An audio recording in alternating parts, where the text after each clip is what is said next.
Ako po si Miss Winnie at ito ang ating kwento. Papa, bakit po kayo sumisigaw kanina doon sa loob ng barangay? May kaaway na naman po ba kayo? Ibig bang sabihin, kanina ka pa dyan sa labas ng pintuan at nakikinig sa usapan ng mga matatanda? Sorry po, ang lakas po kasi ng boses niyo eh. Dinig hanggang doon sa tawid ng kalsada. Alam mo, dapat hindi mo yun ginagawa. Unang-una, politiko ang papa mo. Sa trabaho namin, delikado dahil posibleng may madamay na inosente. Ay, teka lang. Ano ba ang ginagawa ng prinsesa ko rito sa barangay hall? Magdadala po sana ng merienda para sa inyo. Eto ho, paborito niyong biko. Binili ko yan sa school kanina. Mukhang kailangan ko ring bumili ng palamig para sa inyo. Nax, bakit naman? Ang init kasi ng ulo mo, Papa eh. Sa totoo lang, dapat nga mag-back out ka na dyan tulad ng sinabi ni Mama. Manang-mana ka talaga sa mama mo, Esme. Kasi nga, delikado para sa inyo, lalo na ngayon na may sakit pa po kayo sa puso.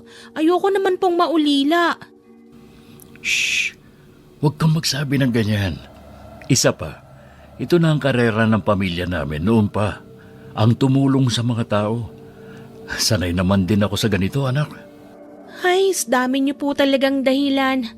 4:00 na pala pero tirik na tirik pa rin ang araw. Uuwi na po ako ha.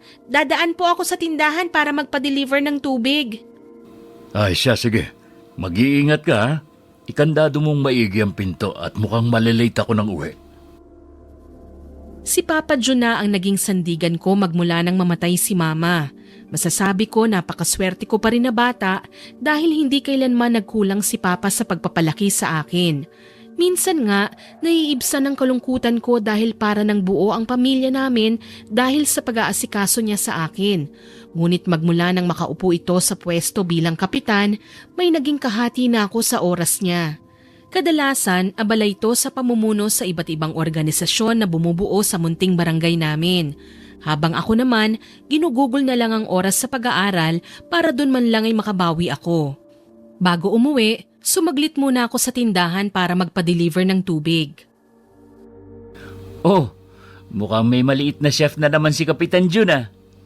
Bakit naman Kuya Kel? Ikaw ha, niloloko mo na naman ako eh. Pagbilan po ako ng 2 itlog, tsaka yung mineral water po namin ha, pa-deliver na lang po. Anong niloloko? Oh, tignan mo. Bibili ka lang naman dito sa tuwing malilate ng uwi si Kap galing sa duty, di ba? Opo, nakakasad nga lang dahil yun nga, wala naman akong kapatid na pwedeng makalaro sa tuwing wala siya. Alam mo, ganyan talaga sa una. Mahirap talaga makamove on kapag magulang na natin na nawala. Iba kasi yung pagmamahal na binibigay nila sa atin. Nadali mo. Oo nga pala, may balita na po ba kayo tungkol sa pagkamatay ni Mama? Naku, alam mo, usap-usapan dito sa atin na napag-initan daw ng kalaban ni Kap si Aling Lourdes. Kaya yun, Hoy! Ano na naman yung kinikwento mo sa batang yan, Kel? Hello po, Lolo Paeng. Kumusta po kayo? Maayos ako, Iha. Bakit ba nandito ka pa? At ano yung binibili mo, itlog? Bakit hindi ka ba pinaglulutuan sa bahay ninyo nung bagong nobya ni Kapitan Jun? Po? Nobya as in girlfriend? Lo, tama na. Baka hindi niya pa yun alam. Baka magalit si Kap sa atin yan at hindi na tayo bigyan ng ayuda sa susunod. Ito po ang bayad ko. Para akong napahiya sa narinig na litanya ni Lolo Paeng. Nagmadali akong tumakbo pa uwi ng bahay. Hindi ko man nasisigurado kung tunay nga ba yun pero kumirot ang puso ko. Ilang minuto lang ako nagmukmok bago magluto ng hapunan. Matapos kumain, pinagmasdan ko muna ng maigi ang litrato ni Mama bago humiga sa kama upang magpahinga. Kay hirap pa rin talagang iwaksi ang lungkot ko sa isipan sa tuwing nag-iisa ako, Miss Winnie. Dahil kahit ilang beses akong gumawa ng paraan para maging masaya, parati kong naiisip na gaano kaya kami kasaya ngayon kung nabubuhay pa si Mama. Pero ngayon ang sumasagi naman sa isipan ko ay papaano kung totoo nga ang binanggit ni Lolo Paeng na may panibagong nobya si Papa. Pilit kong iwinaksiyon sa isipan ko, ngunit isang araw... Anak, Halika muna rito. May papakilala ako sa'yo. Oh, Papa, bakit naman po napaagang uwi nyo? First time kang mag-half duty ah. Sinundo ko muna kasi yung bagong mama mo. Oh, Gina, pasok ka. Ito nga pala ang nag-iisang anak kong si Esme. Hello, Esme. Ang cute mong bata ah. Tama nga itong si Mahal. Mahal? Papa, ano pong ibig sabihin nito? Kailan pa po kayo may girlfriend? Ganito kasi yun. Nakilala ko si Tita Gina mo sa... Kahit na po, kamamatay lang ni Mama. Tsaka, ano pong sinasabi niyong bagong Mama? Ano pong akala niyo kay Mama Lourdes? Laruan? Laruan na kapag nasira na, itatapon na lang basta? Hindi na ho kayo naawa. Anak, makinig ka muna sa akin. Malagim na trahedya ang sinapit ng mama mo. Mas lalo ako nalulungkot kapag nakikita kitang nangungulila dahil sa bigla niyang paglisan. Nalulungkot ba talaga kayo o naghahanap ng ikasasaya niyo? Pa, minahal niyo po ba talaga si Mama? Oo naman. Mahal na mahal ko ang mama mo. Pero bakit parang wala po kayong ginagawa tungkol sa pagkamatay niya? Totoo po ba yung narinig ko na pinatay si Mama ng kalaban niyo sa politika? Magtapat po kayo sa akin, please naman, Papa! Oo. Saan mo naman yan nabalitaan? Pati ba naman sa akin nagagawa niyong magsinungaling? Akala ko po ba, malubhang sakit ang ikinamatay ni Mama? Pasensya na, anak. Gusto lang kitang protektahan. Saan po? Sa kasinungalingan niyo? Hindi po kasi kayo nakinig sa sinabi ni Mama noon na huwag niyong pasukin ang politika. Kumaripas ako ng takbo palayo sa kanila, Miss Winnie, ni hindi ako nagpapigil sa istriktong boses ni Papa. Tanging alam ko lang, masama ang loob ko sa kanila. Hindi matutumbasang pagkadismaya ang nararamdaman ko dahil buong akala ko ay ibang lalaki si Papa. Ngunit yun ang isang pagkakamali ko. Katulad din pala siya ng mga tatay ng kaklase ko. Mga hindi marunong tumupad sa responsibilidad at pangako sa pamilya. Pansamantalang nakituloy muna ako sa munting tahanan nila Kuya Kel kasama si Lolo Paeng. Hindi yon alam ni Papa kaya laking gulat ko nang magpatawag ito ng mga tanod para imbitahan si Lolo Paeng sa barangay at nagpumilit akong sumama. Papa, parang awa mo na. Huwag mo silang ipakulong. Ako naman po kasi ang nagpumilit sa kanila na pansamantala muna ako magstay dun sa bahay nila eh. Hindi maaari ang gusto mo. Di bali sana kung inaalagaan ka nila pero hindi. Tignan mo nga, ilang araw ka na palang lumiliban sa klase. Buti na lang at tumawag ang teacher mo sa akin. Ako rin naman po ang nagdesisyon na wag mo nang pumasok para makapagtinda ng kwek-kwek. Gusto ko ho kasing makaipon eh. Ha? Bakit naman sumagi sa isipan mo yan? Ayoko na po dito. Uuwi na lang ako sa probinsya. Dun sa mga kamag-anak ni Mama. Wala na rin naman po kayong oras para sa akin eh. Paano mo naman nasabi na wala na akong oras para sa'yo, Amer? Dahil ba busy ako sa pagsasaayos ng barangay natin at hindi ko na masyadong nakakalaro ang prinsesa ko? Opo. Ganun ba? Halika nga rito. Nakikiliti po ako. Tama na, Papa. Alam ko na. Di ba malapit ang loob mo kay na Kuya Kel at Lolo Paeng mo? Ganito na lang. Patatawarin ko sila pero sa isang kondisyon. Ano po yun? Umuwi ka na sa bahay. Bigyan mo ng chance yung Tita Gina mo. Promise ko sa'yo, mabait yun. Sa totoo lang, gustong gusto ka noon. O ano, ox ba? Okay po. Basta mag-promise ka na hindi mo po sila ipapakulong. Promise, prinsesa kong masungit.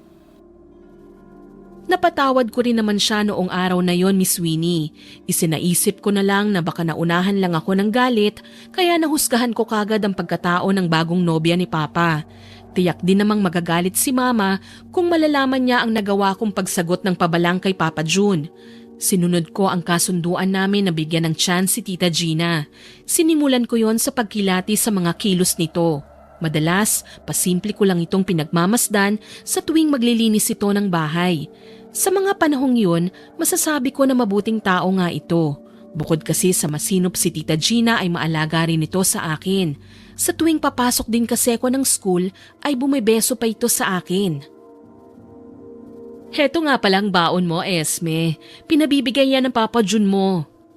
Ay, tita, bakit po 15 lang tong baon ko? Ay, nagrereklamo ka? Malandi kang bata ka ha? Wala tayong magagawa at yan lang ang binigay ng tatay mo. Nagmamadali kasi yun na umalis kanina. Mali ata ang nadukot sa bulsa. Carry bills na yan. Ganun po ba? Sige, pagkakasyahin ko na lang po ito. Salamat po Ay, teka. Ito, 10 piso ha. Idagdag mo sa baon mo. Talaga po? Aba, hindi ko po ito tatanggihan. Basta close na tayo ha? Opo naman. Sige na, pumasok ka na sa school. Mag-iingat ka ha? Sige po. Nga pala, may update na po ba sa kaso ni Mama? Hindi kasi nagsasabi si Papa na, wala, hindi ko alam. Akala ko ba malilate ka na? Bakit hindi ka pa umalis nang makapagtinda na ako ng kakanin hanggat maaga pa? Ay, sige po, pasensya na. Dumiretso na ako sa school matapos ng pag-uusap namin. Sa totoo lang kahit alam kong maalaga sa akin ang bagong nobya ni Papa, hindi ko pa rin maiwaksi sa isipan ang napapansin kong kamalditahan sa pag-uugali nito. May mga oras din kasing nahuhuli ko itong sinasamaan ako ng tingin at kung minsan naman pinipiloso po ang sagot sa mga tanong ko. Ngunit ipinagsawalang bahala ko na lang yon. Ramdam ko naman na mahal nila ako at yon ang importante sa akin. Pero nagkamali ako sa pag-aakalang muling mabubuo ang pamilya namin. Nang minsan kasi ay naabutan kong nagtatalo sila ni Papa. Kaagad akong nagtago sa gilid ng bahagyang nakabukas na pinto ng kwarto nila. Ano ba? Tigilan mo nga ako. Alam mo, late ka na ngang umuuwi tapos kapag dating mo dito, nakayapos ka pa ng nakayapos. Mahal naman. Bakit ba ang init ng ulo mo? Binasag mo pa yung picture frame ni Lourdes. Aba, bakit mainit ang ulo ko? Kasi yan, puro ka na lang Lourdes. Oo, alam kong kabit ako noon nung nabubuhay pa yung asawa mo. Pero hanggang ngayon ba naman siya pa rin ang bukang bibig mo? Siyempre, nanay siya ng nag-iisa kong anak. Di ko naman pwedeng kalimutan yun ng basta-basta. Isa pa yung anak mo na yan. Di ba ang pangako mo sa akin noon ay bibigyan ako ng magandang buhay? O anong nangyari ngayon? Parang nagmumukha na akong katulong ng anak mo Ikaw naman, pagpasensya mo na. At saka, magiging nanay ka na rin niyang si Esme kapag ikinasal na tayo. Bigyan mo lang ng konting panahon si Esme para mas makilala ka pa. Talaga? Paano na lang kapag nagkaanak tayo? Alam mo, dapat pauwiin mo na lang yung anak mo dun sa probinsya. Gayong kinukuha rin pala yan ng mga kamag-anak ni Lourdes. Diyos ko naman, hindi ko naman yung pwedeng gawin. Siya na lang ang meron ako. Ha? Siya na lang ang meron ka? Ano pala ako dito? Patatas? Yan, chick boy ka kasi, kaya hindi mo ako pinahahalagahan. Hindi naman sa ganun. Alam mo, babalik na lang ako sa pagtitinda dun sa malansang palengke kung hindi mo tutuparin yung pangako mo. Okay lang naman yung buhay ko dun kaya lang malansa yung paligid. At sino namang may sabi na hindi ko tutuparin? Papa, bakit po basag yung picture frame ni Mama? Bakit niyo po binasag? Yan na lang po ang memory ko sa kanya Kusang umagos ang mga luha sa mga mata ko nang makita ang basag na picture frame. Sa tansya ko, ilang minuto rin akong humahagulgol dahil sa sama ng loob. Napatahan lang nila ako nang mangako si Papa na papalitan nila yon. Mahal na mahal ko si Mama. Kahit ang mga gamit niya ay hindi ko hinahayaang masira o kahit madapuan man lang ng alikabok. Sigurado ako na yun din ang naging rason kung bakit hindi mabanggit sa akin ni Papa ang tunay na ikinamatay niya. Gayunpaman, kailangan kong magpakatatag. Sa paglipas ng ilang buwan, unti-unti ko nang napapansin ang pag-iba ng pakikitungo sa akin ni Tita Gina. Kung dati ay ako ang inaasikaso niya, ngayon naman ay tila katulong na ako sa bahay. Ngunit dahil pinanatili ko ang kabutihan ng loob sa kanya ay hindi ako umimik. Pero isang araw, hindi na ako nakapagpigil at nasagot ko na ito ng pabalang-balang. Tanghali na, senyora. Wala ka pa bang planong bumangon at nang makapaglinis ka na ng bahay? Bakit po ba? Tsaka bahay naman po namin ito eh. Si Papa nga hinahayaan po ako matulog dahil alam niyang pagod ako. Oh, bakit? Ako ba ang papa mo, ha? Palibhasa, spoiled ka. Bumangon ka na dyan at linisin mo ng buong bahay. Sige, isusumbong ko po kayo. Wow, nakakatakot ka, ha? Kung ikaw kaya ang isumbong ko, akala mo hindi ko alam na may nanliligaw sa'yo sa eskwelahan? Ha? Paano niyo po alam? Hoy, nakita ka ng kumari ko sa palengke na may kasama kang lalaki. Ang sweet nyo daw nun.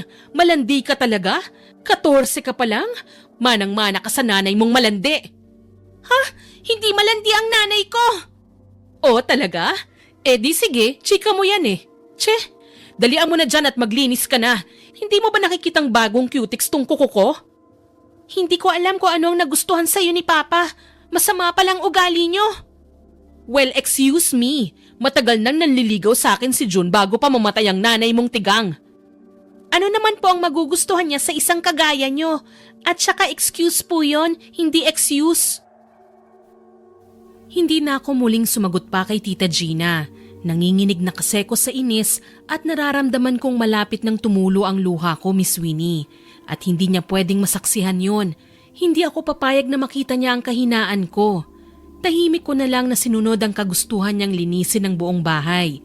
Pagkatapos, tumungo ako sa tindahan para bumili ng uulamin namin sa kapitbahay.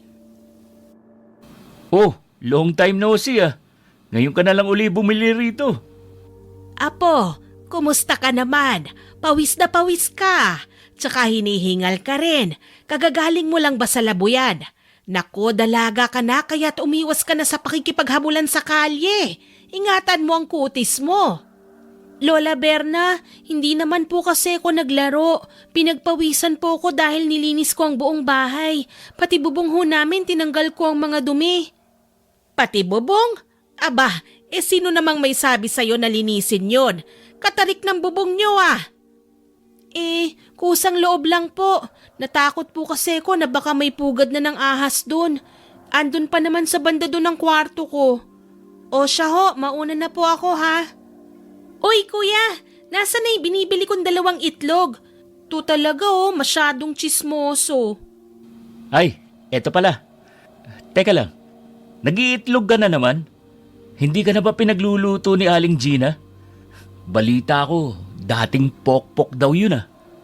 Hoy Michael, yung bibig mo ha? Manang-mana ka talaga sa lolo paing mo. Ikuha mo na nga muna ako ng kapiron. Mauna na po ako. Nadatnan ko naman si Tita Gina na nakahilata sa sala nang makabalik ako. Biglang yumukom ang kamao ko nang makitang nakadikwatro pa ito. Halatang walang plano na tulungan ako sa gawaing bahay. Kaya't imbis na magluto, kumuha ko ng walis tambo at nagwalis sa harapan niya. Intensyon kong asarin siya mula sa panonood ng TV hanggang sa hindi na ito nakapagpigil at kinumpronta na ako. Oh, papansin ka ba talaga? Bakit hindi ka magluto? Ikaw na lang ang hinihintay ko at may pupuntahan tayo. Kaya dalian mo. At saan naman po yun? Pinapupunta tayo ni Jun dun sa palengke para tignan yung pwesto na uupahan niya para makapagtinda ko. Ano naman pong gagawin ko dun? Isa pa may gagawin pa po akong project ngayong araw. Aba, malamang nga tutulungan mo akong mag-ayos. Kung yung mga magulang mo itinuturing kang prinsesa nun, pwes ako hindi. Baka gusto mong isumbong ko kay Jun ang kalandian mo na yan. Oh, kumusta naman kayong dalawa rito? Esme, anak, pawis na pawis ka. Nandito ka na pala. Halika, magpahinga ka muna. Sensya na ha, katatapos ko lang maglinis ng bahay ni hindi pa rin ako nakakaluto ng tanghalian. Ganun ba? O siya, ako rin naman hindi pa nanananghalian. Kaya maligo kayo at magbihis. Kumain na lang tayo sa labas. Mano po pa? Nagsimulang sumama ang loob ko nung araw na yon kay Tita Gina. Sinungaling pala talaga siya. Gayunpaman, mas naging maingat na lang ako sa bawat kilos ko. Samantala, buong akala ko'y matatapos na ang kasamaan ni Tita Gina pero malaking pagkakamali yun. Mas nagawa pa kasi nitong bilugin ang ulo ni Papa. Isang gabi kasi nung pagalitan ako ni Papa nang dahil sa kanya. Umamin ka. Bakit ang tagal mong umuwi? Di ba't alas 5 ang tapos ng eskwela mo? Pasensya na po, nakalimutan kong magpaalam. Sumaglit po kasi ako sa bahay ng kaskwela ko eh. Gumawa po kami ng project doon.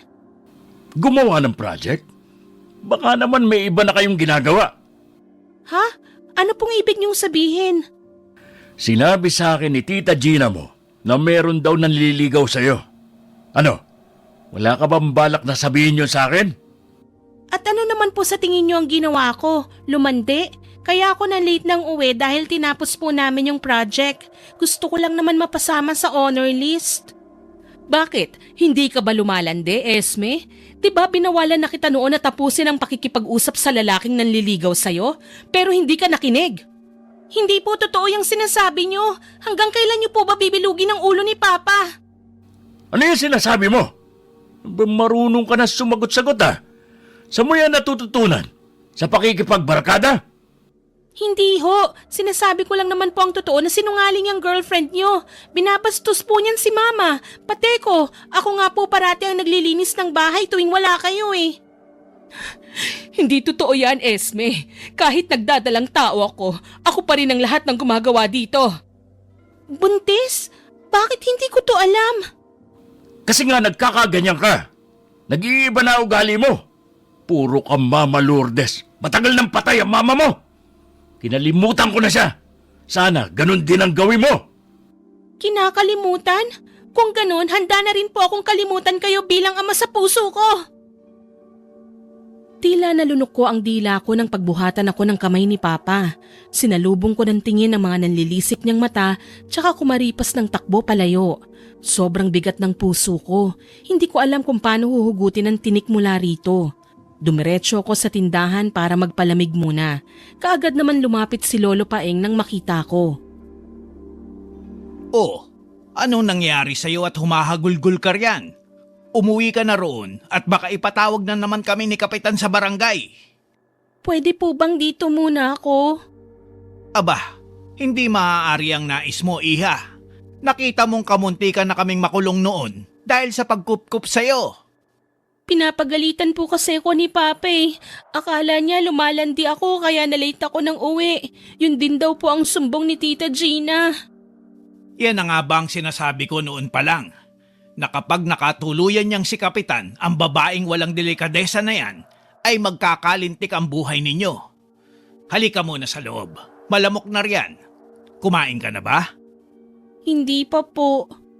Apo, anong ginagawa mo rito? 10 oras na ng gabi ah. Nako, pinagalitan daw ni Kapitan dahil sa sumbong ng madrasta. Ikaw munang kumausap dyan ha, at maghahanap lang ako ng kakainin niya. Bakit ba, Apo? Akala po kasi ni Papa galing lang ako sa labuyan. Akala niya totoo ang sumbong sa kanya ni Tita Gina na lumalandi ako. Hindi naman po. Sinampal pa po ako ni Papa kanina. Ano ka mo? Nakakapanibago at sinaktan ka ni Kapitan. Samantalang dati, ni hindi ka niya hinahayaang masaktan ah. Siguro nga po, hindi na po niya ako pinapahalagahan dahil buntis po ang girlfriend niya. Sus Mariosep, nakasisiguro ba siyang sa kanya talaga ang batang dinadala ni Gina? Ano pong ibig niyong sabihin? Sa'yo ko lamang ito sasabihin. Huwag mo na lang sanang banggitin kay Kapitan na sa akin pa nanggaling ang balita. Pero matagal nang usap-usapan na si Gina ay pumapatol sa kung kani-kaninong lalaki sa palengke. Talaga po? Siyang tunay. Minsang nakausap ko rin ng may-ari ng pwesto na inuupahan ni Kapitan ngayon. At umamin yun sa akin na may lihim pa rin na sekretong relasyon silang dalawa ni Gina. Ha?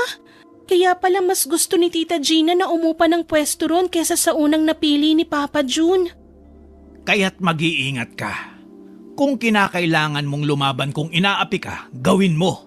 Dahil ikaw pa rin ang dapat na maging tagapagmanan ni Kapitan ng mga ari-arian niya. At hindi ang isang babaeng sampid. Bit-bit ko ang mga payo nila sa akin hanggang sa pag-uwi ko ng bahay. Mabuti na lang at wala nang tao akong nadatnan sa sala. Tahimik akong naglakad patungo sa kwarto ko. Mahimbing ang tulog ko noong gabi na yon. Lumipas pa ang ilang mga linggo hanggang sa sumapit na ang bakasyon, kaya't mas dumalas na makasama ko ang nobya ni Papa, lalo na't inutusan niya akong samahan si Tita Gina sa palengke para magtinda. Hindi na lang ako nagreklamo dahil inaabutan din naman nila ako ng pera pagkatapos ng trabaho ko. Sapat na para makaipon ako. Tanging inaalala ko lang ay ang pag-iiba ng pakikitungo sa akin ni Papa June.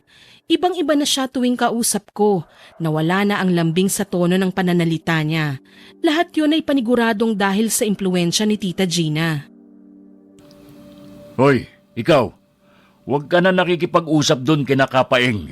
Ilang beses na kitang sinabihan noon, ni hindi ka nakikinig. Pa naman, pati ba naman po sila ipag-iisipan nyo ng masama? Tama na ho. Anong tama na? Magmula nang mapalapit ang loob mo sa mga kapitbahay natin, hindi mo na sinusunod ang mga bilin ko. Kayo lang din naman po ang dahilan ng hindi ko pagsunod eh. Paano ba naman hindi rin kayo nakikinig sa akin sa pag-explain ko kapag pinapagalitan nyo? Minsan nga naiisip ko hindi nyo na ako mahal eh kasi magkakababy na kayo ni Tita Gina.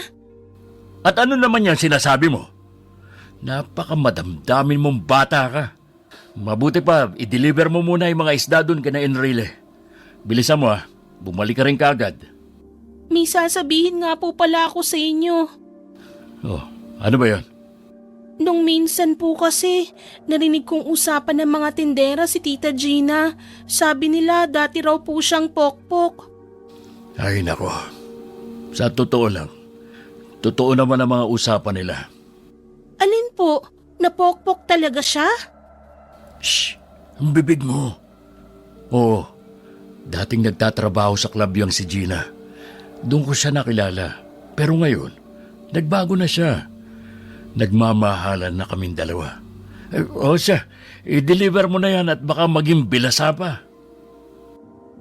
Pasimpleng umuso muna ako bago inabot ang plastic ng mga galunggong na order ni Mang Enrile. Si Mang Enrile yung may-ari ng inuupahan namin na pwesto. Kaibigan daw ito ni Tita Gina. Pero sa totoo lang, tingin ko ay hindi lang pagkakaibigan ang namamagitan sa kanilang dalawa. Wala pa naman akong pruweba, Miss Winnie. Yun lang ang kutob ko.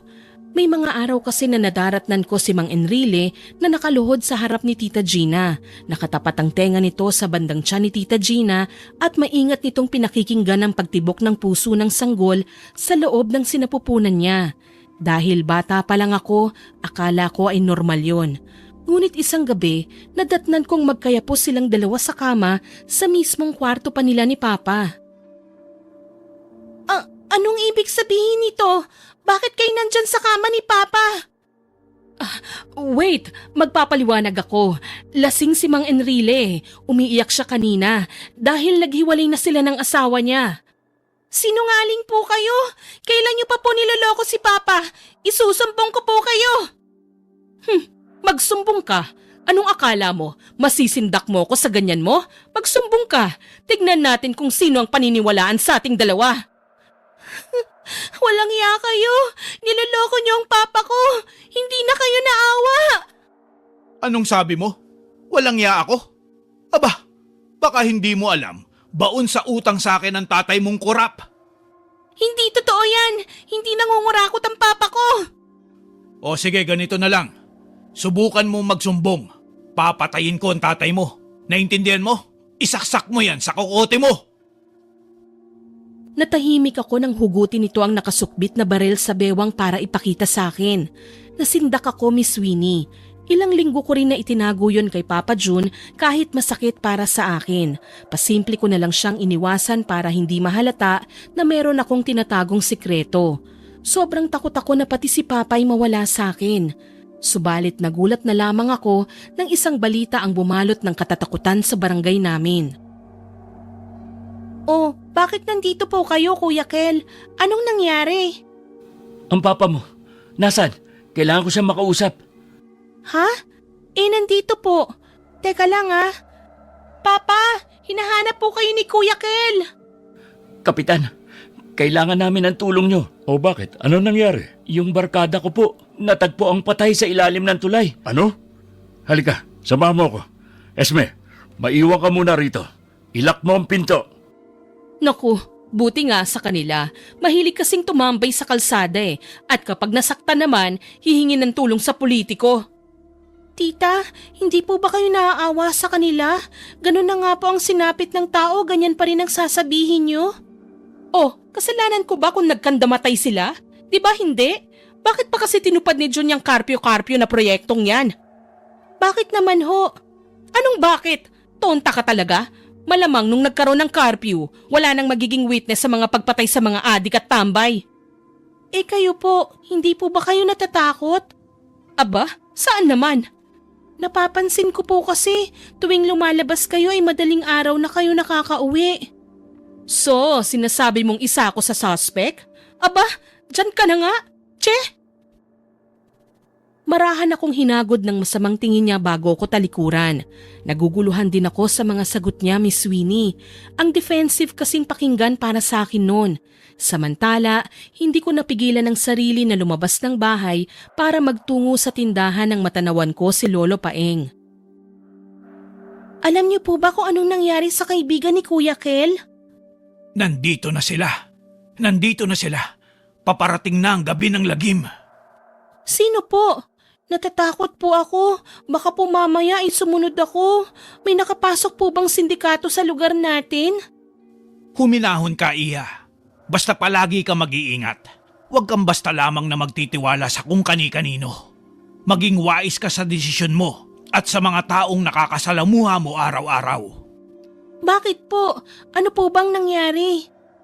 Nakita ni Kel ang bangkay ng kaibigan niya kaninang umaga lang nang mamasada siya.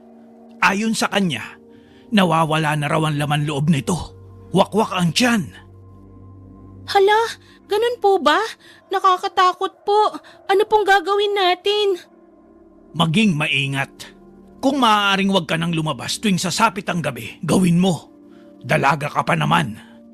Hoy Esme, bruha kang bata ka? Kanina pa kita tinatawag. Umuwi-uwi ka ron. Dalian mo. Dali na. Aray ko po. Huwag niyo po akong pingutin. Aray, nasasaktan po ako. Bitawan mo ang bata. At bakit naman tanda? Oh, kilala kita.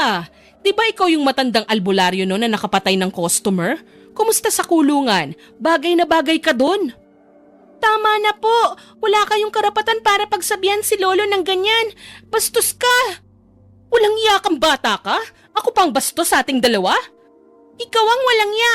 Magmula nang dumating ka dito sa amin, nagkandaletse-letse ng pamilya namin. Pokpok ka kasi. Ano? Gaga kang bata ka? Aray! Nanlamig ang buong katawan ko nang makita ang umaagos na dugo pababa sa hita ni Tita Gina. Nakasuot siya ng maluwag na saya kaya't nagmamadali akong inalalayan itong makaupo. Sumama ako sa ospital para bantayan ito hanggat hindi pa nakakarating si Papa. Nanginginig na ako sa takot habang iniisip ang mga maaaring gawin sa akin ni Papa June kapag nalaman niya ang nangyari. Lumipas ang ilang oras bago pa siya nakarating. Samantalang pinagmasdan ko na lang siyang asikasuhin si Tita Gina.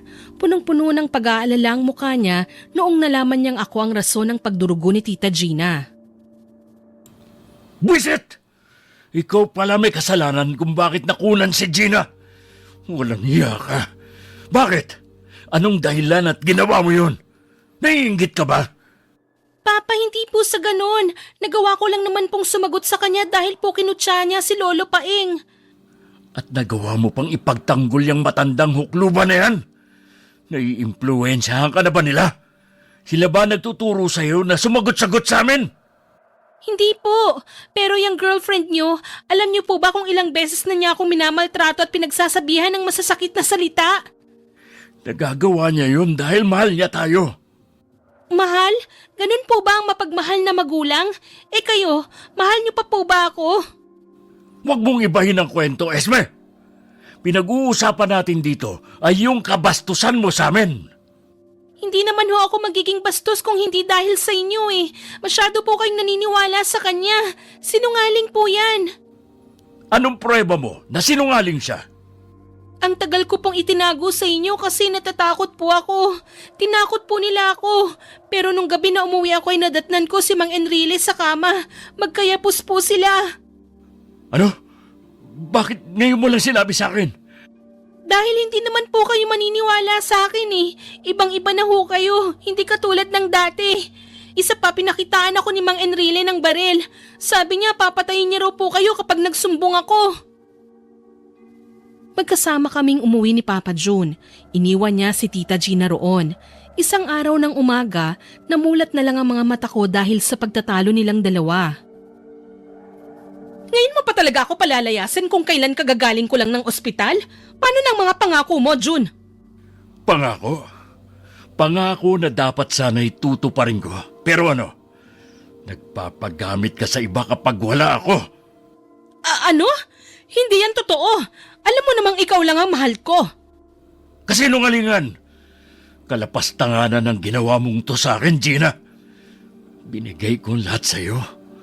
Pinapasok kita ng buo sa pamamahay ko. Tinanggap ko ang maruming pagkatao mo, pero anong ginawa mo? Tama na po yan. Pumasok ka sa loob ng kwarto, anak. Ayaw kong marinig mo ang pagtatalo namin. Yan bang anak mo? Ang nagsabi ng mga kasinungalingan na ibinibintang mo sa akin? Lumayas ka na! Ayaw na kitang makita uli! Pagsisisihan mo ito, June. Babalikan kita. Ipinahiya mo ako sa maraming tao. Hindi mo alam kung gaano kita pinagmamalaki. Pero ginamit mo lang ako para sa boto ng taong bayan. Pagsisisihan niyo tong lahat. Isinusumpa ko. Layas na! Buong maghapon kong binantayan si Papa nang mapansin na hinihingal ito. Sa wakas, nailabas ko na ang tinik na bumabagabag sa dibdib ko. Subalit ni hindi pa rin maiwaksi sa isipan ko ang pagbabanta ni Tita Gina. Noong una, pinipilit ko ang sarili na huwag maniwala. Baka kasi nasabi lang nito ang litanya kay Papa dahil sa galit. Ngunit bigla akong napaisip nang bigla na namang may natagpo ang patay. Katulad nung nauna, mas agresibo ang ginawang pagpatay sa biktima. Bukod sa wakwakan tiyan, ay halos hindi na raw makilala ang mukha nito, Miss Winnie. Ngunit mas lalong pagkatakot ang bumalot sa buong pagkatao ko sa mga sumunod na krimen. Esme, nasaan ka ba? Kanina pa kita tinatawag Pasensya na po, nasa likuran lang po ako at nagwawalis. Ang dami na naman po kasing dumi dun eh. Huwag ka nang magwalis doon. Mas makakabuti kung palagi tayo magkasama. Mas ligtas ka. Alam mo naman ngayon, ni hindi pa rin mahuli-huli kung sino ang suspect sa mga krimen na ito. Pero ano po ba sa tingin niyo ang pangunahing sanhi ng mga ito? Droga. Yun ang nakikita naming dahilan sa ngayon. Kaya kailangan naming simulan ng pagtokhang sa lalong madaling panahon. Pero naniniwala po ba kayo sa mga aswang? At bakit naman napunta dyan ang usapan natin? Nabanggit po kasi ni Lolo Paeng sa akin na may paparating raw pong mga aswang sa barangay natin. Natatakot po ako sa mga posibleng mangyari. Shh! Huwag ka matakot. Basta simula sa araw na ito, iwasan mo ng paglabas ng bahay. Opo. Siya nga pala. Pasensya ka na doon sa mga nagawa ko sa'yo Mali ako na mas pakinggan pa si Gina kaysa sa'yo. Sana mabuo uli ang pagsasama nating dalawa bilang mag-ama. Huwag niyo pong alalahanin yon, Papa. Ang mahalaga, nasabi ko na po sa inyo ang lahat. Mas mabuti pa po kung ang iisipin natin ay yung kaligtasan ng mga tao dito sa barangay. Hayop ka, June. Anong ginawa mo kay Gina? Nakunan siya ng dahil sa inyong dalawa ng anak mo. Aba, gago to Narito pala ang kabit ni Gina. Bakit ka napasugod dito? Wala na rito nobya kung matagal mo nang dinidikitan. Sa'yo na siya. Isaksak mo sa baga mo. Papa, tama na po. Ikaw, Enrile, umamin ka. Anak mo ba ang dinadala ni Gina? Oo, anak ko yun. Bakit? Nagulat ka ba? Para sabihin ko sa'yo, pera lang ang habol niya at ako talaga ang mahal niya. Buong akala ko ay hindi na matatapos ang mainit na sagutan nilang dalawa. Ang hindi ko alam, hahantong pala yun sa mas malaking kaguluhan. Wala akong nagawa nang hugutin ni Mang Enrile ang baril sa tagiliran nito para barilin si Papa June. Napatulala na lang ako habang saglit na pinagmasdan si Papa na bumagsak sa lupa. Laking pasasalamat ko nang kaagad na tumulong sina Kuya Kel at Lolo Paeng nang makita kami. Ilang linggong nasa ospital si Papa June para magpagaling. Samantalang ako, kinupkup muna nila Lola Berna. Masaklap para sa akin ang kinahantungan ng relasyon nila Papa June at Tita Gina. Apo, humigop ka na muna ng sabaw ng tinola. Niluto ko yan. Nalaman ko kasing paborito mo yan eh. Salamat po, Lola. Oh, Kuya Kel, Lolo Paeng, kamusta na po ang kalagayan ni Papa? Makakalabas na po ba siya? Ay oo, makakalabas na siya ngayon. Mabuti na lamang at hindi malalim ang tama ng bala sa kanyang tagiliran. Gayunpaman, mas minabuti niyang magpagaling muna sa ospital ng ilang linggo. O siya, ako'y maliligo lamang ha? Oh, sarap ng kain mo dyan ha, bata. Ah, nga pala. Bili ng papa mo na dito ka muna magstay. Bakit po? Sino pong mag-aalaga sa kanya?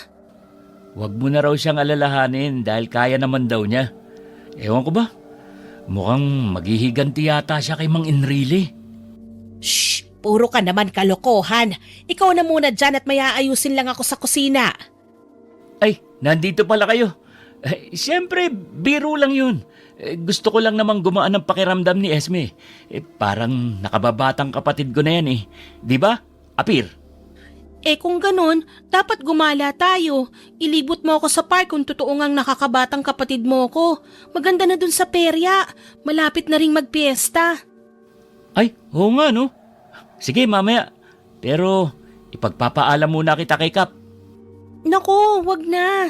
Secret na lang natin. Hindi naman papayag yun si Papa eh. Naku, talagang batang to. Ay, siya, sige. Basta, mag-promise ka na walang makakalam ha. Kundi, mapupuruhan ako nito kay Kap. Promise po, kuya. Hindi naman din kami nakaalis kaagad ng bahay nung gabi, Miss Winnie. Tinulungan ko muna si Kuya Kel na magsara ng tindahan.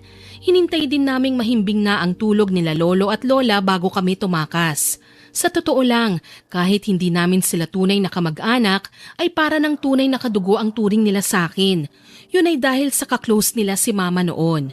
Sumakay kami ni Kuya Kel sa tricycle niya na ginagamit noon sa pamamasada. Sa tansya ko, ilang minuto lang ang biyahe namin bago makarating doon. Kaagad naming sinubukan ng iba't ibang mga laro sa perya. At nang mapagod ay pansamantala muna akong iniwan ni Kuya Kel para ibili ako ng makakain. Subalit nagulat na lamang ako nang biglang merong taong humila sa braso ko. Ni hindi ako makasigaw kahit maraming tao dahil namataan ko kagad ang hawak nitong patalim. Dinala ko nito sa madilim na bahagi ng perya kung saan walang tao. Puro talahib na sa pinagdalhan niya sa akin.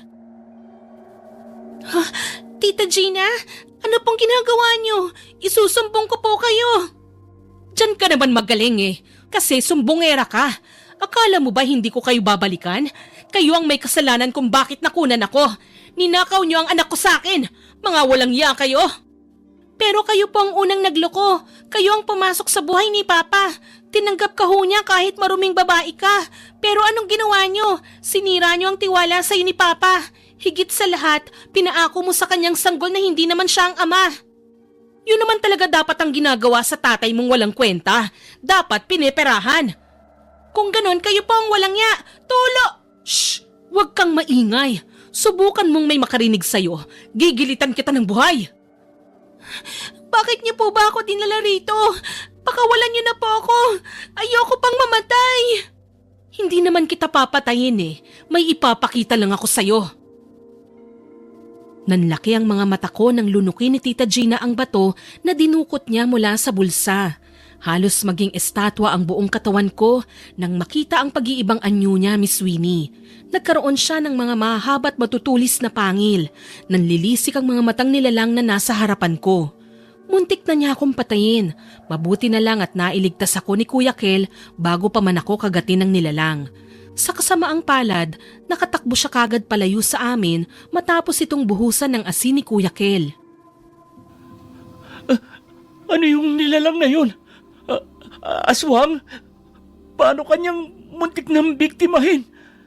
Hindi po yun ordinaryong aswang lang. Si Tita Gina po yun. Hinila niya ako rito sa talahiban. Mabuti na lang po natagpuan niyo ako. Kung hindi, baka nilapa na ako ng nilalang na yun. Ano ka mo? Aswang si Gina? Teka, paano naman mangyayari yun? Hindi ko rin po alam pero natatakot po ako na baka balikan niya ako. Anong gagawin ko? Huwag kang matakot. Nandito lang ako. Siguro kailangan na nating umuwi para maibalita ito kina Lolo Paeng na alam kong makakatulong sa atin. Ibig sabihin po ba, siya ang pumapatay sa mga natatagpo ang patay dito sa barangay natin? At saka, paano kung nandyan lang siya sa tabi at nag-aabang sa atin? Paano po tayo makakauwi? Kumalma ka. Hindi niya tayo magagalaw dahil meron pa naman akong natitirang asin. Sausawan sana to ng binili kong balot. Sige po. May mga kasama ba siya nung kinuha ka niya? Teka nga, paano ka ba niya nakidnap? Hinila lang niya po ako basta. Hindi naman po ako nakahingi kagad ng tulong dahil may patalim siyang dala. Sinabi pa niya, papatayin niya ako kapag may nakarinig sa akin. Hayop siya. Puro kahayupan ang hatid niya rito sa barangay natin. Magbabayad siya. Tinakot niya po ako. Sabi niya babalik daw siya para maghiganti sa atin.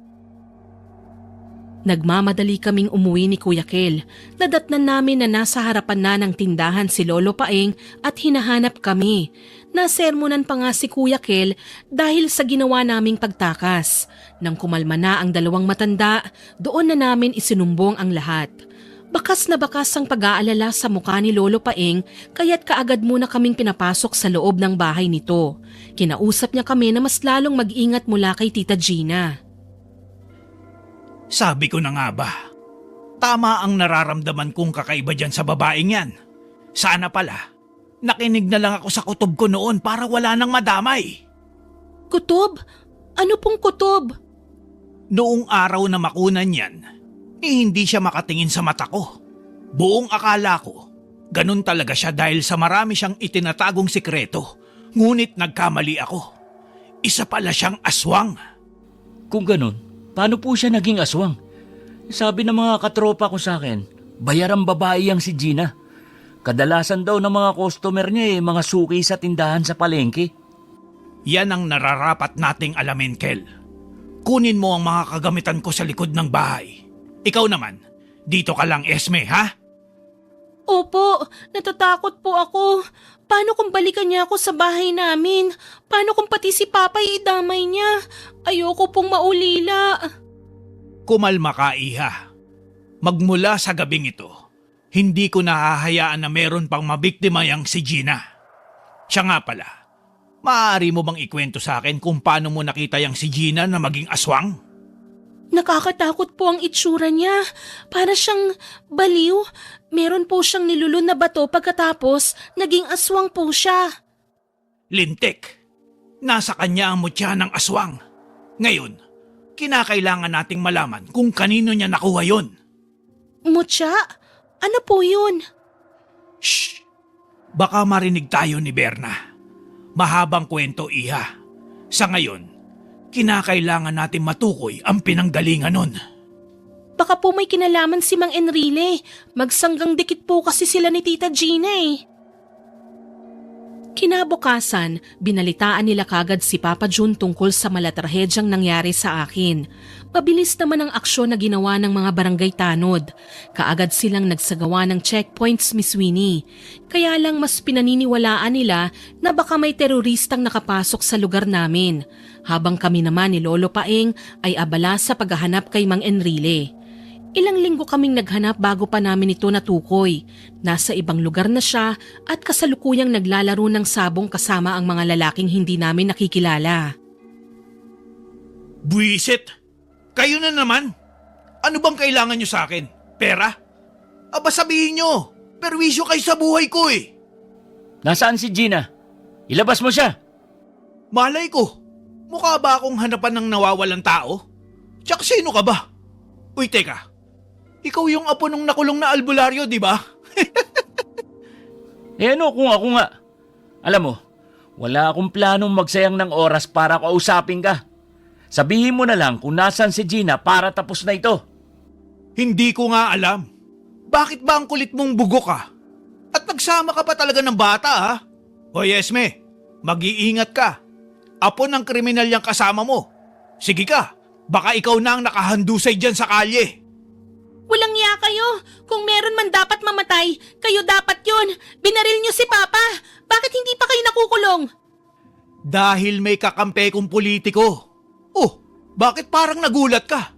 Hindi ba sinabi sa'yo ng tatay mong hambog kung gaano karumi ang politika? Hindi, at wala akong pakialam.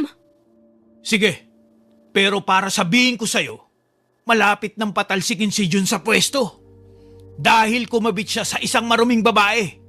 Kasiraan sa imahe ng lugar natin. Halika na. Umuwi na tayo. Babalikan ko kayo, Mang Enrile. Ipakukulong ko kayo. Mabigat ang loob kong umuwi, Miss Sweeney. Bukod sa hindi namin nakuha ang sagot na nais namin, tumatak sa isipan ko ang binanggit ni Mang Enrile na malapit nang patalsikin si Papa Jun sa pwesto. Nalulungkot ako para sa kanya. Isang umaga, mahinahon akong lumapit kay Papa Jun nang makita ko siyang nakaupo sa sala. Tahimik niyang pinagmamasdan ang litrato ni Mama. Halatang malalim ang kanyang iniisip. Papa, ito po ang kape oh. Higupin niyo po muna, baka lumamig pa. Kumusta na po ba ang pakiramdam niyo? Yung sugat niyo po, magaling na po ba? Salamat. Magaling na ako. Nga pala, saan ba kayo nagpunta ni Kel kahapon? Pasensya na po at hindi ako nakapagpaalam.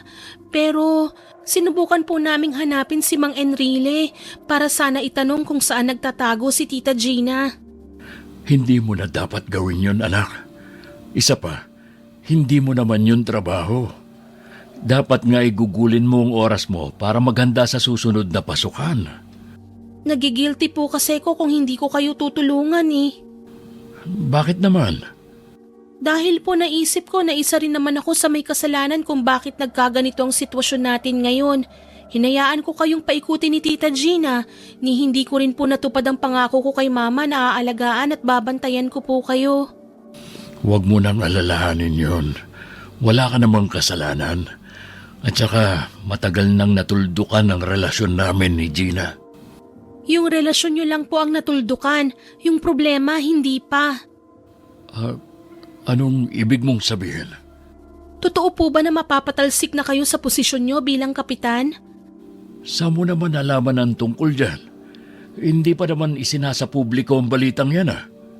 Sabi po ni Mang Enrile, nga pala mukhang LQ din sila ni Tita Gina. Ano na po ang plano? Hindi na kumibo pa sa akin si Papa Jun, pero kung tatansyahin ko, mismong siya rin ay naguguluhan. Hindi nagtagal, nagkatotoo nga ang sinabi sa akin ni Mang Enrile. Tuluyan nang napatalsik sa pwesto si Papa. Ayon sa mga kwento, dahil daw yun sa lumulobong kaso ng krimen na hindi makontrol ni Papa. Sa kanya raw ibinunto ng lahat. Unti-unting bumalik ang buhay namin ni Papa sa normal. Madalas magkasama kami sa bahay.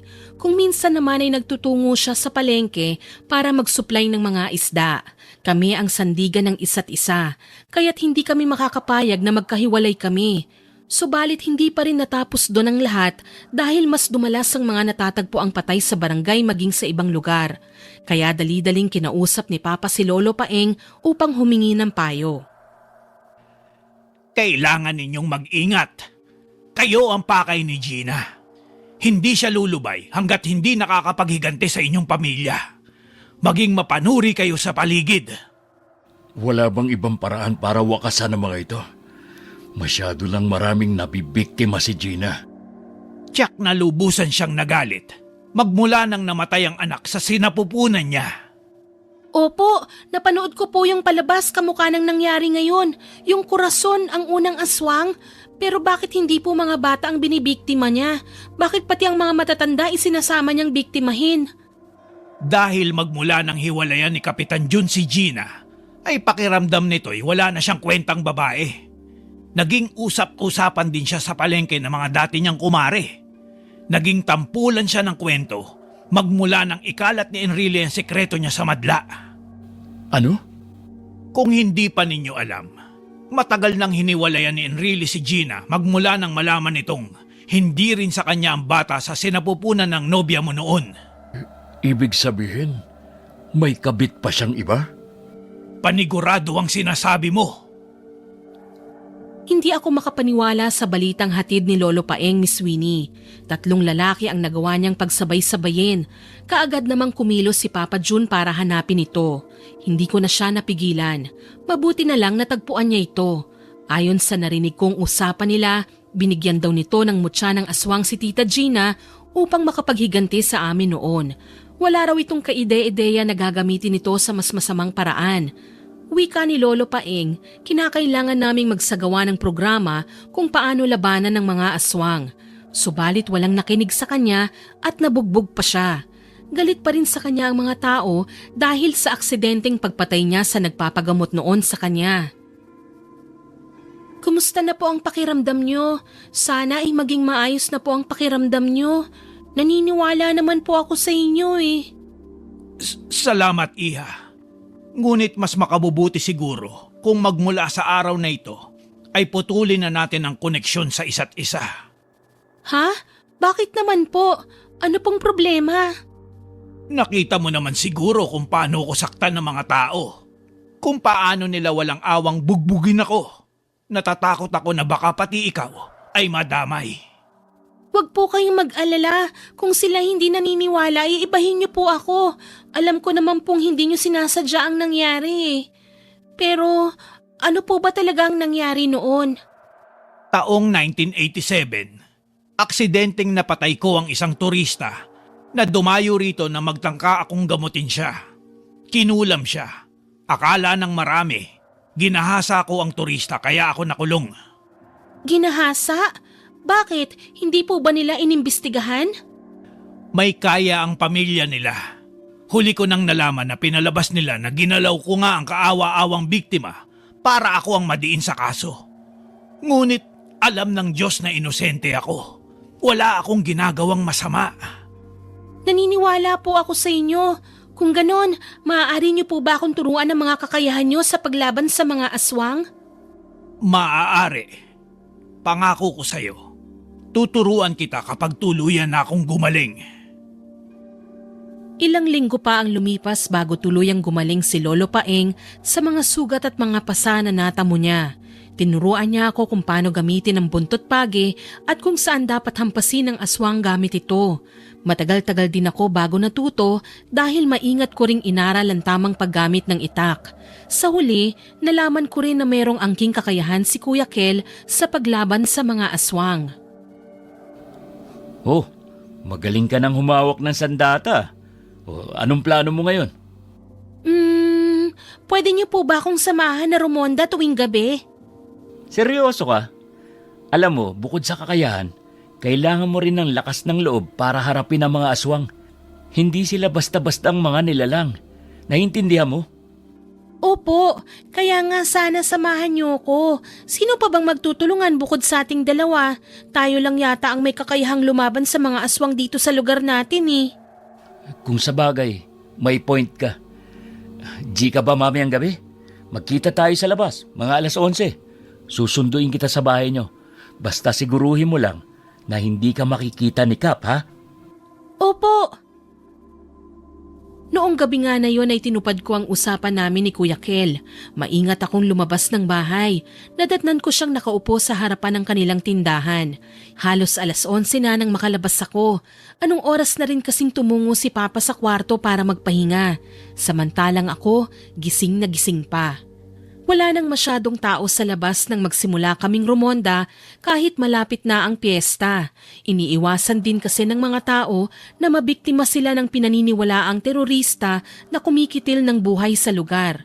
Ni hindi talaga nila pinaniniwalaan ang babala ni Lolo Paeng. Alam kong sinyalis yun ang galit nila sa matanda. Buong oras lang kaming nakasakay ni Kuya Kel sa tricycle hanggang sa magulat na lang kami dahil may biglang humarang sa daraanan namin. Nakatalikod dito kaya hindi ko maaninag ang muka. Ay pusang gala naman. May lasenggong nakatulog sa daan. Teka nga muna, palalayasin ko lang. Diyan ka lang ha. Kuya, hayaan niyo na po siya. Baka kung ano pa yan at mapahamak pa tayo. Saglit lang naman ako. Pauuwiin ko na rin at baka mabiktima pa ng aswang. Teka, basta kahit na anong mangyari, huwag kang bababa. Maliwanag? Opo, kuya. Gising na po. Gising na po. Ay, teka. Mang Enrile? Anong ginagawa mo rito? Tarantado ka! Hanggang dito ba naman? Sinusundan mo ako? Ano bang gusto mo? Magpatayan tayo? Hindi ikaw ang pakay namin dito. Huwag kang magpaka-importante. Diyan ka na nga. Sinasabi mong wala akong kwentang tao? Ganun ah? Hetong sayo! Hindi ko napigilan ng sumigaw nang agawin ito kay Kuya Kel ang hawak na arnis. Hindi ito nagdalawang isip na ihampas ang kahoy sa likod niya. Hindi ako makasigaw para humingi ng tulong. Wala kasing mga tao at bahaya na malapit dito. Mabilis na lang akong bumaba sa tricycle at sumubok na awatin ng dalawa. Subalit masyado silang malakas kaya tumalsik lang ako papalayo sa kanila. Nagulat na lamang ako nang merong malaking itim na aso na lumapit sa kanilang dalawa. Nasaksihan ko ang pagkagat ng nilalang sa balikat ni Mang Enrile. Hinila ko si Kuya Kel palayo sa mga ito. Kaya lang, nagpumilit siyang lapitan ito para sabuyan ng asin ng nilalang. Susugod pa sana ito sa kanya, ngunit inunahan niya na ito ng paghampas ng buntot pagi. Tinamaan ang aso sa tagiliran. Wala na itong buhay nang bumagsak sa lupa. Laking gulat ko nang bumalik ito sa pagiging anyong tao. Kuya, aswang siya! Anong gagawin natin? Saan natin itatago ang katawan niya? Huwag ka maingay. Tumawag tayo ng tulong. Tatawagan ko si Kapitan. Teka lang. Natawagan niyo na po ba? Oo, parating na sila. Diyan ka na muna. Pasensya ka na. At nasaksihan mo ang krimen na ito. Okay lang po. Masasanay din ako. Esme! Anak! Ano nangyari dito? Papa, aswang po.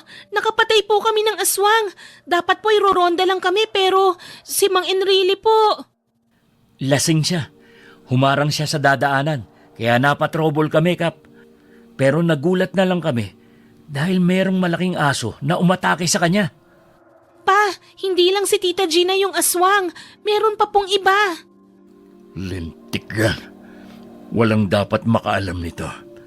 Mananatiling sikreto ang nangyaring ito hanggat wala tayong ebidensya. Maliwanag ba? Hindi pa po ba sapat na ebidensya ang nangyaring ito? Tignan niyo po si Mang Enrile. May sugat po siya sa liig. Kahit na. Pagkakamalan lamang nila tayong nasisiraan ng ulo kung ipipilit natin ito. Siguradong sa akin pa nila ibibintang ang pagkamatay ni Enrile. Sa puntong yon nalinawan na ako. Natatakot si Papa na baka sa kanya isisi ang lahat kapag nalaman ng taong bayan na patay na si Mang Enrile. Hindi naging madali para sa amin na itago ang krimen, Miss Winnie. Nagbulag-bulagan kami hanggat hindi natutukoy ang pinagmulan ng mga aswang. Dahil sa mga nangyayari, mas dumalas ang pakikipagtalakayan namin kay Lolo Paeng. Kailangan ko nang gamitin ang aking kakayahan upang mapuksa ang pinanggalingan ng mga aswang. Kaya nyo na po ba? Huwag nyo pong pilitin ang katawan nyo. Pero sa tingin ko marami po sila. Sa tingin ko hindi po natin sila basta-basta matatalo. Yun din ang aking naiisip. Gayunpaman, kailangan natin silang maunahan. May suspecha ka na ba kung saan nakuha ni Gina ang mutya? Wala pa po eh. Sandali lang. Ano? Mutya? Oo. Pasensya ka na't hindi kita nasabihan patungkol dito. Itinago ko sa'yo dahil baka atakihin ka na naman sa puso. May alam ako kung sino ang may hawak ng mutya ng mga aswang dito sa lugar natin. Ngunit hindi ko alam kung siya nga ang tinutukoy nyo. Talaga po? Pwede po ba akong sumama? Hindi nila ako isinama, Miss Winnie. Mas makakabuti raw para sa akin na manatili sa bahay. Subalit gumawa ako ng paraan para masundan sila. Palihim kong sinundan sina Lolo at Lola. Pumasok sila sa isang makipot na eskinita. Masukal at napapaligiran ng mga puno. Doon ay kinausap nila ang isang matanda. Hanggang bewang ang haba ng mapuputing buhok at nakasuot ito ng itim na saya. Bigo akong mapakinggan ang kanilang pag-uusap dahil mahina ang boses nila. Mas tumaas ang tensyon sa boses ng matanda matapos isisi ni Lola Berna rito ang lahat. Tanging narinig ko lang, ninakaw ng isa pang nobyo ni Tita Gina ang mutya. Nagpanggap akong walang alam nang makauwi sa bahay. Delikado na talaga sa panahon ngayon. Iha, isuot mo ito. Yan ang magsisilbing proteksyon mo para sa gabing ito. May problema po ba? Kailangan nating maging mas alerto. Napag-alaman naming may iba pang aswang na naging kakampi si Gina para subukang sakupin ang lugar natin. Ha? Talaga po? Kung ganun, kailangan na po nating wakasan ang kasamaan nila. Nasaan ang papa mo? Hindi ko rin po alam eh. Hindi ko po siya nadatnan sa bahay kanina nung umuwi ako. Malapit nang lumubog ang araw. Makasasama para sa kanya kung aabutin siya ng gabi. Pero panigurado naman pong maraming tao dyan sa kalye dahil piyesta po ngayon. Ngunit sasapit pa rin ang kabilugan ng buwan. Si Kapitan ang pakay ni Gina. Kaya't kailangan natin protektahan ang papa mo. Si Papa rin po ba ang pakay ng mga kasamahan niyang mga aswang? Hindi, Iha. Ayon sa dating aswang na kasalukuyang nangangalaga ng mutya na ninakaw ni Gina, nagnanais ang mga kasamahan nito na maghari sa lugar natin. Panigurado pa raw na nakipagkasundo si Gina sa mga ito para matulungan siyang patayin si Kapitan Jun. Binalot ng naghahalong kabatakot ang kalooban ko nang bigo kaming mahanap si Papa Jun. Ni anino man niya ay hindi namin makita. Inabot na kami ng 10 oras ng gabi sa paghahanap. Puno naman ng mga tao ang kalye. Yun nga lang, meron silang kanya-kanyang selebrasyon. Halos humahagulgul ako sa isang gilid ng tahanan ni Lolo Paeng. Nanginginig ang buong katawan ko, Miss Winnie. Butil na ang pawis na tumutulo sa liig ko. Ilang beses ko mang sundin ang payo ni Lolo na kumalma pero hindi ko magawa. Maya-maya pa, nagmamadaling pumasok si Kuya Kel sa loob. Tila hingal na hingal siya at kaagad na hinanap si Lolo Paeng. Ano pong nangyari sa inyo, Kuya Kel? Nakita niyo po ba si Papa? Hindi ko siya nakita. Nasaan si Lolo? Nandito po. Lolo, nandito na po si Kuya Kel. Si Lola. Natagpuan ko siyang patay. Yung katawan niya, nawawala na yung mga lamang loob. Ano? Diyos ko. Pero, paano naman nangyari yun? Kasama lang namin siya kanina. Yan na nga ba ang sinasabi ko kaya't kung maaari, ayokong sabihin sa kanya ang patungkol sa mga aswang. Nangyari na po ito noon, di ba? Oo. Ilang beses nang kamuntikan mailagay sa peligro ang buhay niya dahil sa pagnanais na makuha ang katahimikan kapalit ng buhay niya. Kung ganun, ano na pong gagawin natin? Wala na si Lola. Hindi ko na matutupad ang pinangako ko sa kanya na ililibre ko pa siya. Magpakalalaki ka. Huwag mong ipakita sa ibang tao ang kahinaan mo.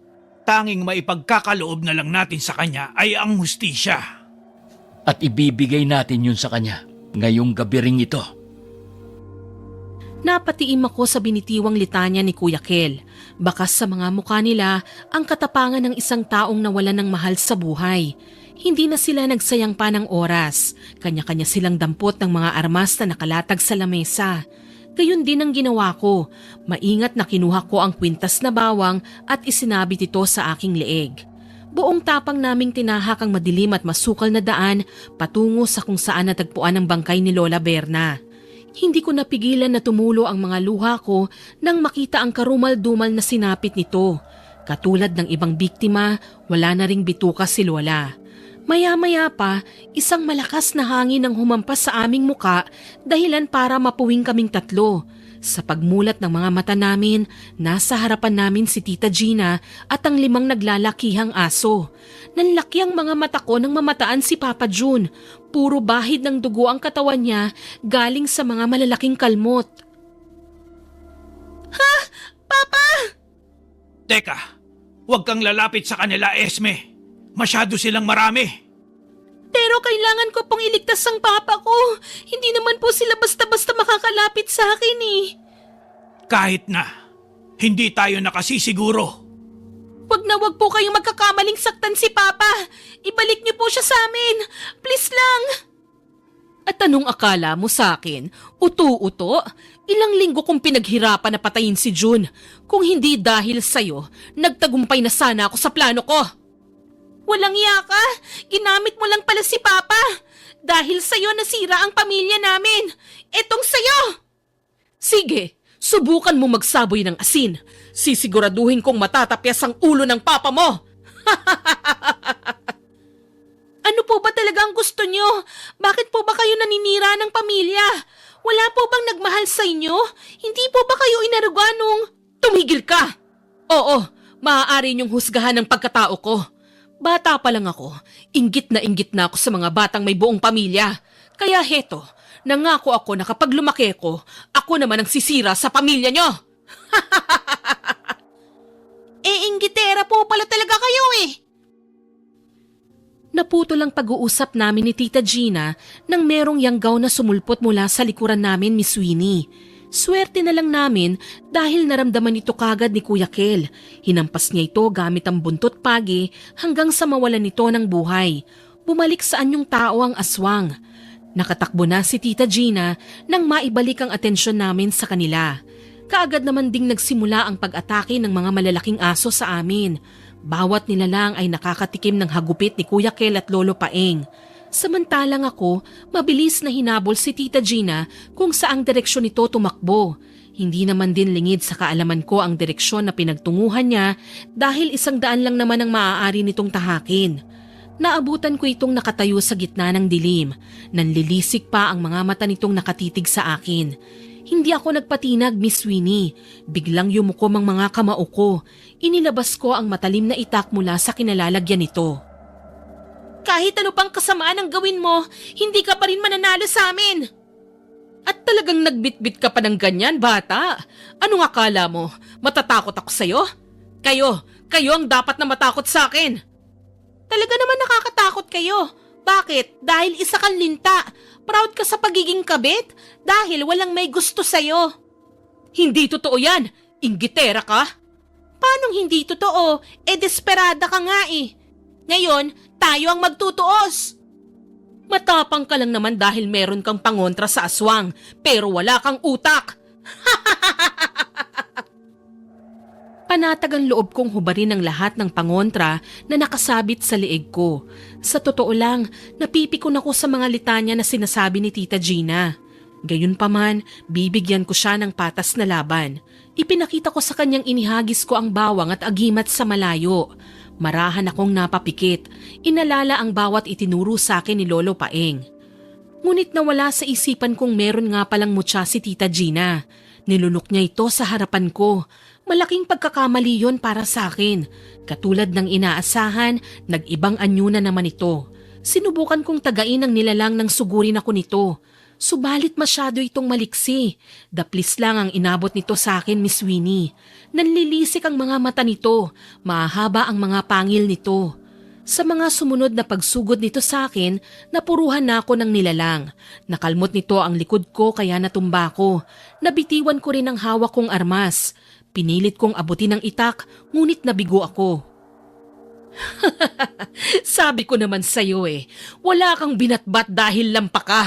At ngayon, isusunod na kita sa nanay mo. Hindi mangyayari yon. Paanong hindi? Wala ngang tutulong sa'yo. Yung 2 kasama mo wala na. Sana nga napatay na rin sila ng mga kasamahan ko para wala ng problema. Hayop ka talaga. Hayop na kung hayop. Pero ito na ang katapusan mo. Walang iya ka! Layuan mo yung bata at ako ang harapin mo! Buhay ka pa talaga, tanda. Sa huli tayo maghaharap. Tama na yung kademonyuhan mo, Gina. Ngayon natin tapusin ang laban. Ipaghihiganti ko mga kinuha mong buhay. Isa ka pang duwag ka? Alam ba ng lolo mong uugod-ugod na nakabuntis ka? At hindi lang yon, tinakasan mo ang responsibilidad mo bilang ama. Pare-pareho lang talaga kayong mga lalaki. Kasunod na nakakagulat ng mga salitang yon ang pagsugod nito sa 2. Samantalang ako, pinanatili ang pagkakaupo sa lupa. Ni hindi ako makagalaw sa pagkagulat, Miss Winnie. Pinanood ko silang maglaban, laman sa laman, dugo sa dugo. Ramdam ko ang matinding pagkagulat mula sa mga pag-atake ni Tita Gina. Samantala, kalkulado naman ang bawat pagsalag at paghagupit nila Kuya Kel ng buntot pagi rito. Napapasigaw na lamang ang nilalang sa tuwing matatamaan ito ng buntot pagi sa ilang parte ng katawan. Dahil doon, mas naging agresibo pa si Tita Gina. Yun ang dahilan ng mas lalong nagpadugo sa mga sugat nitong natamo. Napanganga na lang ako sa gulat nang bumagsak ito sa lupa dahil sa panghihina. Mas nakita ko ang mga sugat nito sa katawan nang mamataan ang maliwanag na sinag ng buwan. Kalmadong naglakad palapit si Kuya Kel sa akin. Inalalayan niya akong makatayo at ibinigay sa akin ang nabitiwang armas kanina. Buong tapang kong kinuha yun. Inalalayan naman niya ako papalapit kay Tita Gina. Nangihina na ang katawan nito. Ilang saglit pa, nakarinig kami ng ingay mula sa grupo ng mga taong papalapit sa kinaroroonan namin. Mga kapitbahay! Tulong! Tulungan niyo ako! Papatayin ako ng pamilyang baliw! Hanggang kailan kayo magsisinungaling? Sige, hayaan po natin silang makita kayo. Pero nasan po ang mutya? Ibigay niyo sa amin. Hindi! Kahit kailan hindi ko ipagkakaloob sa inyo ang kapangyarihan ko. Hindi pa ako tapos sa inyo. Wala po kayong kapangyarihan. Kahit kailan, hindi magiging kapangyarihan ang nanggaling sa pagnanakaw. Tulad ng pagnanakaw na ginawa niyo kay Papa. Buisit ka talaga? Salamat po, pero nasan nga po ang hinihingi ko? Ibigay niyo na. Tayo lang naman dalawa rito eh. Umalis na sina Lolo Paeng.